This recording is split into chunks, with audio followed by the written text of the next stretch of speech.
ನಮಸ್ಕಾರ, ನೀವು ನೋಡ್ತಾ ಇದ್ದೀರಾ ಶ್ರೀ ಮಾರಿಕಾಂಬಾ ಡಿಜಿಟಲ್ ಟಿವಿ. ನಾನು ಶ್ವೇತಾ ಶೇಟ್. ವಿದ್ಯುತ್ ಶಾರ್ಟ್ ಸರ್ಕ್ಯೂಟ್ನಿಂದ ಸುಟ್ಟು ಕರಕಲಾದ ಬಿಕ್ಕಲಸಿ ಗ್ರಾಮದ ರಾಜಶೇಖರ್ ಮಡಿವಾಳ್ ಅವರ ಮನೆಗೆ ಬಿಜೆಪಿ ಮುಖಂಡ ಅನಂತಮೂರ್ತಿ ಹೆಗಡೆ ಭೇಟಿ ನೀಡಿ ಧನ ಸಹಾಯ ಮಾಡಿದರು.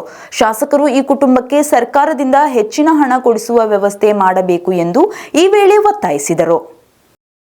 ಬಿಜೆಪಿ ಜಿಲ್ಲಾ ಮೋರ್ಚಾ ಉಪಾಧ್ಯಕ್ಷ ಅನಂತಮೂರ್ತಿ ಹೆಗಡೆ ಸಿದ್ದಾಪುರ ತಾಲೂಕಿನ ಬಿಕ್ಕಲಸೆ ಗ್ರಾಮದ ರಾಜಶೇಖರ್ ಮಡಿವಾಳ್ ಅವರ ಮನೆಗೆ ತೆರಳಿ ಧನ ಸಹಾಯ ಮಾಡಿ ಆ ಕುಟುಂಬಕ್ಕೆ ಧೈರ್ಯ ತುಂಬಿದರು. ಇತ್ತೀಚೆಗಷ್ಟೇ ರಾಜಶೇಖರ್ ಅವರ ಮನೆ ವಿದ್ಯುತ್ ಶಾರ್ಟ್ ಸರ್ಕ್ಯೂಟ್ನಿಂದ ಬೆಂಕಿ ತಗುಲಿ ಸಂಪೂರ್ಣ ಸುಟ್ಟು ಹೋಗಿತ್ತು. ನಿನ್ನೆ ಶಾಸಕ ಭೀಮಣ್ಣ ನಾಯ್ಕ್ ಭೇಟಿ ನೀಡಿ ಧನ ಸಹಾಯ ಮಾಡಿದ್ದರು.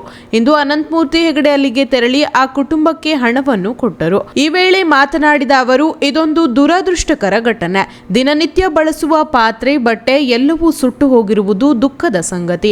ಶಾಸಕ ಭೀಮಣ್ಣ ನಾಯ್ಕ್ ಸಂತ್ರಸ್ತರ ಮನೆಗೆ ಭೇಟಿ ನೀಡಿ ವೈಯಕ್ತಿಕ ಪರಿಹಾರ ನೀಡಿರುವುದು ಸಂತೋಷ.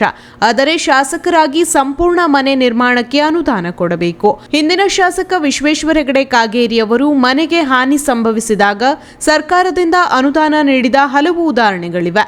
ಈ ಕೂಡಲೇ ಶಾಸಕರು ಸಿಎಂ ಸಿದ್ದರಾಮಯ್ಯನವರಿಗೆ ಮನವಿ ಮಾಡಿ ಕನಿಷ್ಠ 5 ಲಕ್ಷ ರೂಪಾಯಿಯನ್ನಾದರೂ ಪರಿಹಾರ ಕೊಡಿಸಬೇಕೆಂದು ಆಗ್ರಹಿಸಿದರು. ಈ ವೇಳೆ ಬಿಜೆಪಿ ಸಿದ್ದಾಪುರ ತಾಲೂಕಾಧ್ಯಕ್ಷ ಎಂಕೆ ತಿಮ್ಮಪ್ಪ ಸೇರಿದಂತೆ ಬಿಜೆಪಿಯ ಪ್ರಮುಖರು, ಸ್ಥಳೀಯರು ಹಾಜರಿದ್ದರು. ನಮಸ್ಕಾರ.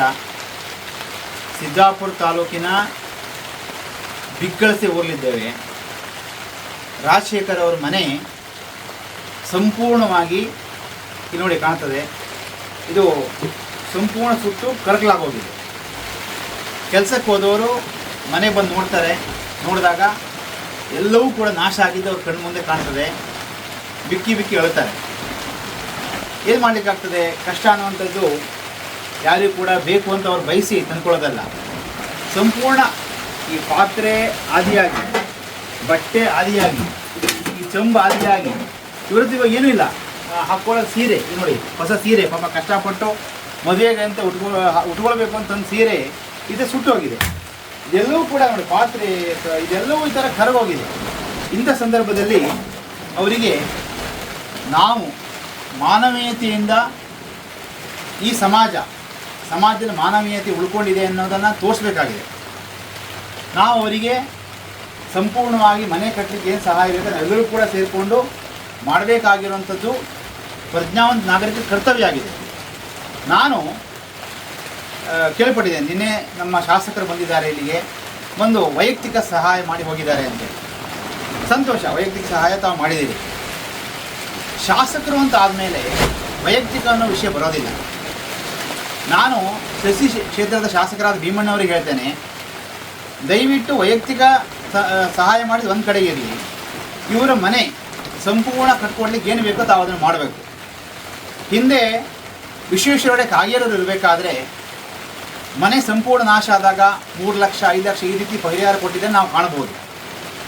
ತಾವು ಯಾವ್ಯಾವ ಸೆಕ್ಷನ್ನಲ್ಲಿ ಇದೆಯೋ ಆ ಸೆಕ್ಷನ್ ನೋಡಿ ಮನೆ ಕೊಡ್ಕೊಳ್ಳಿಕ್ಕೆ ಒಂದು 5 ಲಕ್ಷ ಬೇಕು. 50,000 20,000 ರೂಪಾಯಿ ಏನೂ ಪ್ರಯೋಜನ ಆಗೋದಿಲ್ಲ. ಮನೆ ಸಂಪೂರ್ಣ ಕಟ್ಕೊಳ್ಳಿಕ್ಕೆ ಸುಮಾರು ಒಂದು 5 ಲಕ್ಷ ರೂಪಾಯಿಯನ್ನು ತಾವು ಕೊಡಿಸ್ಬೇಕು, ಯಾವುದಾದ್ರು ಸರ್ಕಾರದ ಯಾವುದಾದ್ರು ಯೋಜನೆಯಲ್ಲಿ. ಅದಿಲ್ಲ ಅಂದರೆ ತಾವು ವಾರಕ್ಕೊಂದ್ಸಲ ಬೆಂಗಳೂರಿಗೆ ಹೋಗ್ತಾ ಇರ್ತೀರಿ. ಸನ್ಮಾನ್ಯ ಮುಖ್ಯಮಂತ್ರಿಯವರ ವಿಶೇಷ ಪರಿಹಾರ ನಿಧಿ ಅಂತ ಇರುತ್ತೆ. ಈ ಥರ ಯಾವುದಾದ್ರೂ ಸೆಕ್ಷನ್ ಕೊಡ್ಲಿಕ್ಕೆ ಬಂದಿಲ್ಲ ನೋಡಿ. ಆ ಕೇರಳದ ಆನೆಗೆ ನಾವು 15 ಲಕ್ಷ ಕೊಟ್ವಿ.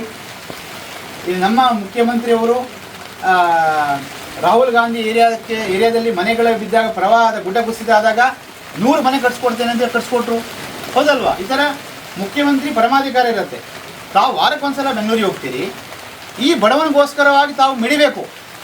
ತಾವು ಮುಖ್ಯಮಂತ್ರಿ ಅವರಿಗೆ ಹೇಳಬೇಕು, ನಮ್ಮ ಕ್ಷೇತ್ರದಲ್ಲಿ ಈ ಥರ ಒಬ್ಬ ರಾಜಶೇಖರ್ ಮಡಿವಾಳ್ ಅನ್ನುವಂಥ ವ್ಯಕ್ತಿಯ ಮನೆ ಸುಟ್ಟೋಗಿದೆ, ಅವ್ರ ಜೀವನಕ್ಕೆ ಭಾಳ ಕಷ್ಟ ಆಗಿದೆ, 5 ಲಕ್ಷ ರೂಪಾಯಿಯನ್ನು ಮಿನಿಮಮ್ 5 ಲಕ್ಷ 10 ಲಕ್ಷ ಬೇಕಾಗಿದೆ, ಅಥವಾ 5 ಲಕ್ಷ ಆದರೂ ತುರ್ತಾಗಿ ತಾವು ಕೊಡಬೇಕು ಅಂತ ಮುಖ್ಯಮಂತ್ರಿಯವರ ಹತ್ರ ತಾವು ಅರ್ಜಿ ಕೊಟ್ಟರೆ ಖಂಡಿತವಾಗಿ ಮುಖ್ಯಮಂತ್ರಿಗಳು ಸ್ಪಂದಿಸ್ತಾರೆ.